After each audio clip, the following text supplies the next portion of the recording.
gagawa ng impeachment court na pagrerenda, no? Kasi mula kahapon ay ayaw nila talaga na mahaluan ng ibang issue yung proceedings nila patungkol nga dito sa impeachment case ni VP Sara. Pero yun nga, sabi ng presiding officer, ito ay re-refer naman sa Senado at kumbaga sawa, pwede nilang talakayin ito sa oras na magbukas ang sesyon. Mel? Maraming salamat sa iyo, Sandra Aguinaldo. Ang cross-examination po ng depensa kay Matibag ay hatid namin sa inyo maya-maya lamang.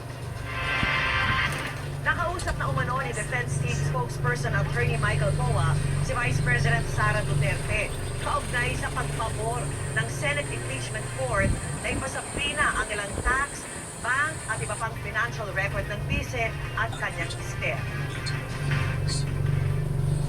Sinabi ko naman sa kanya that we have already requested for the certified copy of that ruling. But whether we will be going up or we will just accept the ruling as it is, ay hindi po namin napag-usapan ng malaliman pa. I-report ko lang na ito yung nangyari. She said, okay, well, you know what to do naman. Ayon kay Poa, nasa The Hague, Netherlands ngayon si Duterte. Sa isang bayan, kinumpirma ng Office of the Vice President na umalis ng bansa ang vice para sa isa umanong overseas trip.